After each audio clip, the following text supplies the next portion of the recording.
à cause de ta foi, ce que tu as demandé va arriver. » Et au même moment, le serviteur est guéri.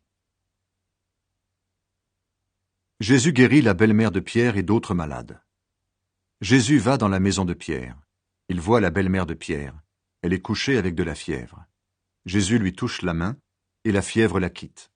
La belle-mère de Pierre se lève, et elle se met à servir Jésus. Le soir arrive. On amène à Jésus beaucoup de gens qui ont des esprits mauvais. Par sa parole, il chasse les esprits et il guérit tous les malades. Ainsi, Jésus réalise ce que le prophète Ésaïe a annoncé. Il a pris ce qui nous fait souffrir, et il a porté sur lui nos maladies. Des gens veulent suivre Jésus.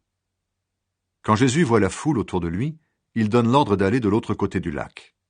Alors un maître de la loi s'approche et lui dit « Maître, je te suivrai partout où tu iras. » Jésus lui répond « Les renards ont des trous pour s'abriter, et les oiseaux ont des nids, mais le Fils de l'homme n'a pas d'endroit pour se reposer. » Quelqu'un d'autre, un disciple, dit à Jésus « Seigneur, permets-moi d'aller d'abord enterrer mon père. » Jésus lui répond « Suis-moi, et laisse les morts enterrer leurs morts. »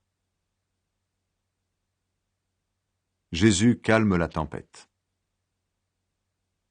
Jésus monte dans la barque et ses disciples l'accompagnent. Tout à coup, une grande tempête se met à souffler sur le lac. Les vagues vont bientôt recouvrir la barque, et Jésus dort. Les disciples s'approchent de lui, ils le réveillent en disant « Seigneur, sauve-nous, nous allons mourir !» Jésus leur dit « Pourquoi est-ce que vous avez peur? Vous n'avez pas beaucoup de foi. » Alors il se lève, il menace le vent et l'eau, et tout devient très calme. Tous sont très étonnés et disent « Qui donc est cet homme? Même le vent et l'eau lui obéissent. » Jésus guérit 2 hommes qui ont des esprits mauvais. Jésus arrive de l'autre côté du lac, dans le pays des Gadaréniens. 2 hommes sortent du cimetière et ils viennent à sa rencontre. Ils ont des esprits mauvais en eux. Ils sont très dangereux et personne n'ose passer par ce chemin.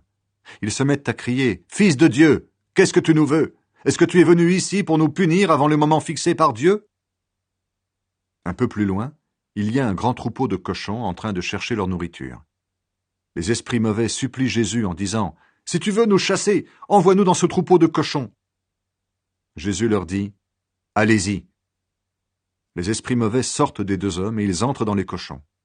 Alors tout le troupeau se précipite du haut de la pente dans le lac et les cochons se noient. Les gardiens du troupeau partent en courant. Ils vont à la ville, ils racontent tout ce qui s'est passé et ce qui est arrivé aux 2 hommes. Tous les habitants de la ville sortent pour aller à la rencontre de Jésus. Quand ils le voient, ils le supplient en disant « Quitte notre pays !» Jésus guérit un paralysé. Jésus monte dans la barque, il traverse le lac et il va dans sa ville. Des gens lui amènent un paralysé couché sur une natte. Quand Jésus voit leur foi, il dit au paralysé « Reprends courage, tes péchés sont pardonnés. » Quelques maîtres de la loi se mettent à penser « Cet homme insulte Dieu. » Jésus sait ce qu'ils pensent et il leur dit « Pourquoi avez-vous ces pensées mauvaises? Qu'est-ce qui est plus facile, dire « Tes péchés sont pardonnés » ou dire « Lève-toi et marche » Eh bien, vous devez le savoir, le Fils de l'homme a le pouvoir de pardonner les péchés sur la terre. Alors Jésus dit au paralysé « Lève-toi, prends ta natte et rentre chez toi. » L'homme se lève et il rentre chez lui. Quand les foules voient cela, elles ont peur. Elles disent « Gloire à Dieu, il a donné un très grand pouvoir aux hommes. » Jésus appelle Matthieu à le suivre. Jésus s'en va. En passant, il voit un homme appelé Matthieu assis au bureau des impôts. Jésus lui dit « Suis-moi ». Matthieu se lève et il suit Jésus. Ensuite, Jésus prend un repas dans la maison de Matthieu. Beaucoup d'employés des impôts et de pêcheurs viennent manger avec Jésus et ses disciples. En voyant cela, les pharisiens disent aux disciples de Jésus « Votre maître mange avec les employés des impôts et avec les pêcheurs. Pourquoi donc ?» Jésus les a entendus et il dit « Les gens en bonne santé n'ont pas besoin de médecins. Ce sont les malades qui en ont besoin. Allez donc apprendre le sens de cette phrase des livres saints « Je désire l'amour et non les sacrifices d'animaux. » En effet, je ne suis pas venu appeler ceux qui se croient justes, mais ceux qui se reconnaissent pécheurs. Jésus parle du jeûne. Alors les disciples de Jean-Baptiste s'approchent de Jésus et lui disent « Les pharisiens et nous-mêmes nous jeûnons souvent, mais tes disciples à toi ne jeûnent pas. Pourquoi donc ?» Jésus leur dit « Est-ce que les invités à un mariage peuvent être tristes quand le marié est avec eux?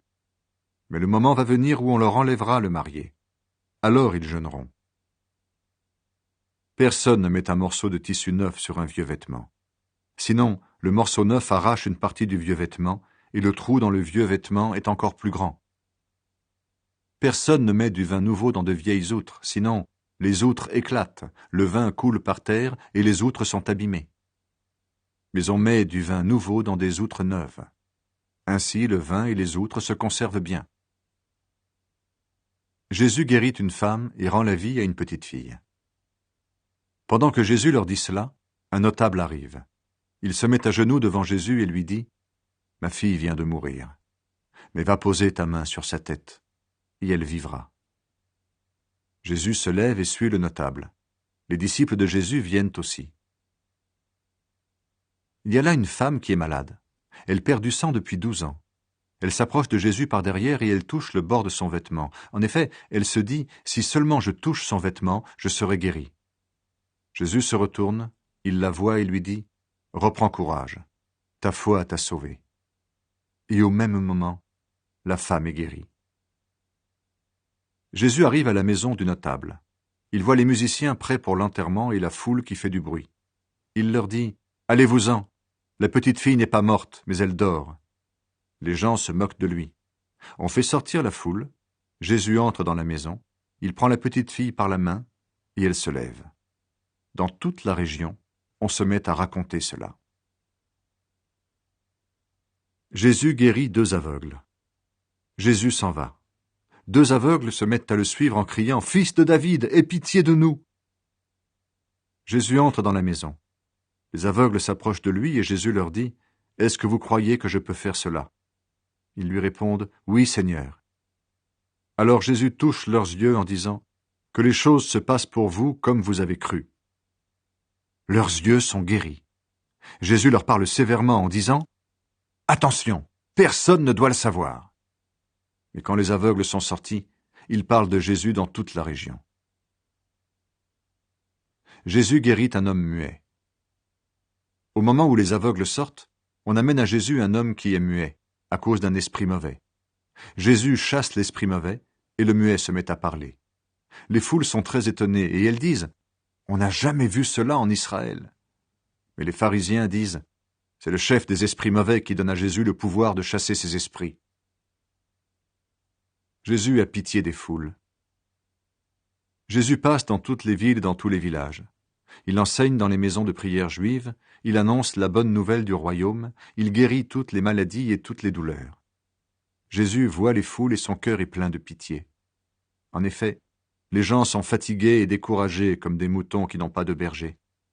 Alors Jésus dit à ses disciples, « Il y a une grande récolte à faire, mais les ouvriers ne sont pas assez nombreux. Demandez donc au propriétaire de la récolte d'envoyer encore des ouvriers pour faire sa récolte. »